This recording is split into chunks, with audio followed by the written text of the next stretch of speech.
आज देखो यहाँ पे करने वाले हैं प्रश्नावली 1.3 का क्वेश्चन नंबर 1। क्या दे रखा है कि सिद्ध कीजिए कि रूट 5 एक अपरिमेय संख्या है। तो आपको करना क्या, इसका विपरीत आपको मानना है कि रूट 5 एक परिमेय संख्या है। तो आपको लिखना है हल, फिर यहाँ पे लिखना है माना रूट जो 5 है एक परिमेय संख्या है। क्या है? एक परिमेय संख्या है। ये हमने मान लिया कि रूट 5 एक परिमेय संख्या है। अब ये एक परिमेय संख्या है, तो देखो यहाँ पे रूट 5 एक परिमेय संख्या है। तो परिमेय संख्या को हम किसके बराबर लिखते हैं? पी बटा क्यू के रूप में लिखते हैं ना। यानी ऐसी संख्या जिसे हम पी बटा क्यू के रूप में लिखते हैं वो परिमेय संख्या कहलाती है। तो जहां पी वह क्यू, यानी पी और क्यू क्या है? सह अभाज्य पूर्णांक। क्या है? पी और क्यू जो है ये दोनों, ये क्या है? सह अभाज्य पूर्णांक। अब इस सह अभाज्य का मतलब क्या होता है? इस सह अभाज्य का मतलब होता है कि ऐसी संख्या जिसको हम और सरल नहीं कर सकते हैं, यानी सबसे छोटी सरलतम रूप है, सबसे छोटा रूप है ये, इसको हम और काट नहीं सकते। ठीक है। और जहां आपको लिखना है जहां Q बराबर नहीं है जीरो, और Q का जो मान है वो जीरो के बराबर नहीं है, जीरो नहीं होगा, जीरो के अलावा कुछ भी हो सकता है। ये आपको लाइन लिखनी है। ठीक है। उसके बाद देखो, फिर आपको क्या करना है? दोनों तरफ वर्ग करना है हमें। रूट 5 का जो रूट हटाना ना, तो हमें क्या करना है? दोनों तरफ वर्ग करने पर, दोनों तरफ वर्ग करने पर, अब दोनों तरफ वर्ग करना है तो करो यहाँ पे रूट 5 उसका भी वर्ग, पी बटा क्यू उसका भी वर्ग, यानी स्क्वायर करना है। अब देखो, रूट का जब हम वर्ग करते हैं तो रूट हट जाता है और अंदर वाली संख्या आ जाती है 5, और पी का हो जाएगा पी स्क्वायर बटा क्यू स्क्वायर। बिल्कुल इजी है, आराम से आप कर सकते हो। अब आगे देखो, पी स्क्वायर बटा क्यू स्क्वायर आ गया, ठीक है ना। अब देखो थोड़ा सा ध्यान से, 5 में इधर लेके आ जाता हूँ और क्यू स्क्वायर में इधर लेके आ जाता हूँ। तो इसको मैं थोड़ा चेंज कर देता हूँ यहाँ पे। आगे इसके नीचे लिखना आपको स्टेप कि मैं क्यू स्क्वायर इधर लेके आ जाऊँगा बराबर, और 5 आ जाएंगे नीचे। ठीक है। और या तो पी स्क्वायर बचेगा बटा 5। समझ में आ गया ना। ये 5 नीचे आ गए थे इधर, ये क्यू स्क्वायर इधर आ गया था ऊपर, और पी स्क्वायर की जगह पी स्क्वायर ये आ गया। अब यहाँ पे थोड़ा सा ध्यान से देखो, ऐसा लग रहा है कि ये जो पी स्क्वायर है ना, पी स्क्वायर, इसमें हम 5 का भाग दे रहे हैं तो ये जा रहा है। ठीक है ना, क्योंकि पी स्क्वायर में 5 का भाग जा रहा है। तो पी की जगह कोई एक संख्या मान लीजिए, जैसे 25, 25, 25 का स्क्वायर बटा 5, 25 का हो जाएगा 625। अब यहाँ पे देखो 625 में क्या 5 का भाग जा रहा है? तो यहाँ पे देखने पे जा रहा है। तो 625 किसका वर्ग है? 25 का। तो इसका मतलब 625 में अगर 5 का भाग जा रहा है तो इस 25 में भी तो 5 का भाग जा रहा है। समझ में आ गया ना। तो कहने का मतलब है, अगर पी स्क्वायर में भाग जा रहा है तो पी में भी तो भाग जाएगा, यानी वर्ग में भाग जा रहा है तो उस संख्या में भी तो भाग जाएगा 5 का। तो आपको यहाँ पर लिखना है स्थिति पहली लगा के, स्थिति के क्या बनानी है आपको? पहली स्थिति फर्स्ट।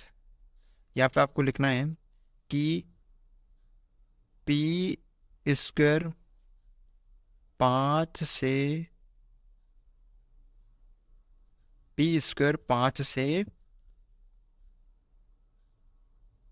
विभाजित है। तो पी स्क्वायर अगर 5 से विभाजित है तो पी भी 5 से विभाजित होगा। अगर पी स्क्वायर में 5 का भाग जा रहा है तो पी में भी तो 5 का भाग जाएगा। ये यहाँ पे समझ में आ गया? ठीक है, अब देखो आगे थोड़ा सा।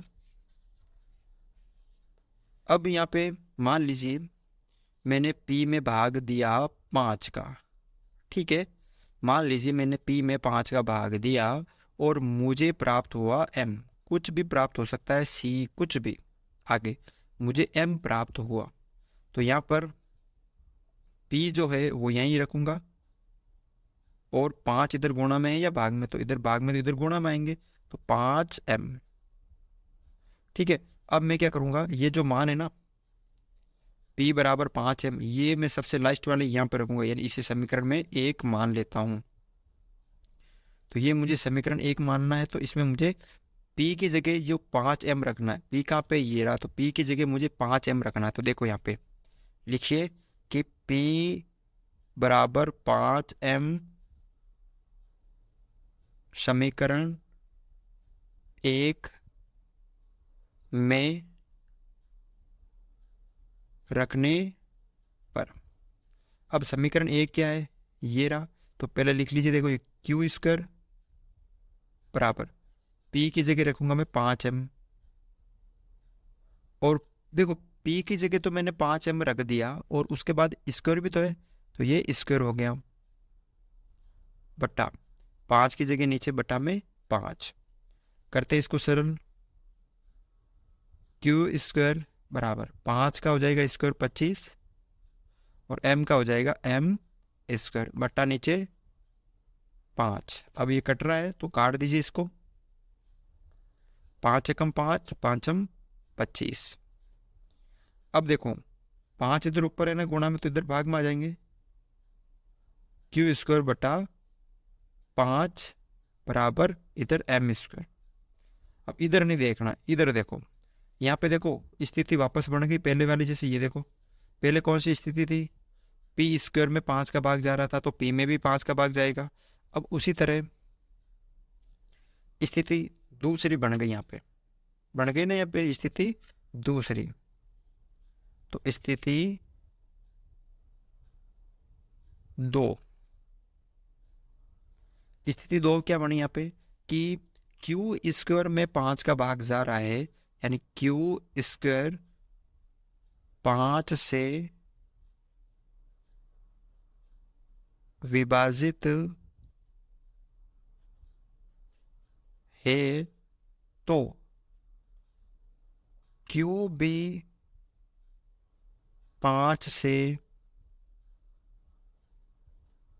विभाजित होगा।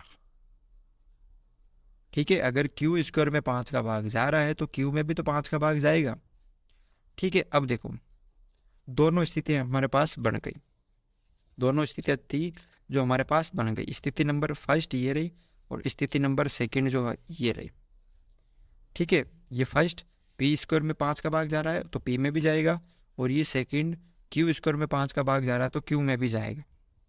लेकिन यहाँ पे ध्यान से देखिए, हमने यहाँ पे शुरुआत में क्या माना था कि ये एक परिमेय संख्या है, तो यहाँ पे P और Q क्या है, सहअभाज्य पूर्णांक, यानी इसमें किसी संख्या का भाग नहीं जाएगा। P में और Q में किसी संख्या का भाग नहीं जाएगा, लेकिन यहाँ पे तो भाग जा रहा है ना, यानी स्थिति फर्स्ट और सेकंड में भाग तो जा रहा है ना। यहाँ पे देखो स्थिति फर्स्ट में P में भी 5 का भाग जा रहा है और Q में भी 5 का भाग जा रहा है, लेकिन हमने शुरुआत में क्या माना था कि दोनों में किसी का भाग नहीं जाएगा। तो हमने क्या माना था, गलत माना था, क्योंकि हमने उल्टा माना था ना इसको कि ये परिमेय संख्या है, तो ये हमने गलत मान लिया। तो आपको यहाँ पे लाइन लिखनी है, यहाँ पर ध्यान से देखो क्या लाइन लिखनी है आपको। यहाँ पर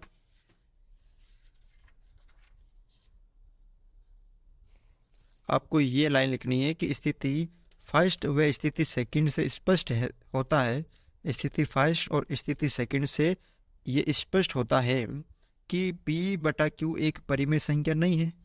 तो रूट 5 भी तो एक परिमेय संख्या नहीं होगी, क्योंकि स्टार्टिंग में हमने क्या माना था, इनको बराबर माना था, यानी p बटा q परिमेय संख्या है तो ये भी परिमेय होगी, लेकिन ये परिमेय नहीं है तो ये भी परिमेय नहीं होगी, क्योंकि इसको हमने बराबर माना। बराबर का मतलब ये परिमेय तो ये परिमेय, और ये परिमेय तो ये परिमेय। अब ये परिमेय नहीं है तो ये भी परिमेय नहीं है। अब परिमेय नहीं है तो क्या होगी, अपरिमेय होगी ना। तो ये √5 एक परिमेय संख्या नहीं है तो क्या है, √5 एक अपरिमेय संख्या है। तो इस तरह से आपको ये सिद्ध करना है। तो आज के वीडियो में बस एक क्वेश्चन था। अगर आपको वीडियो अच्छा लगा, वीडियो को लाइक, और चैनल पर नए हो तो चैनल को सब्सक्राइब ज़रूर करें।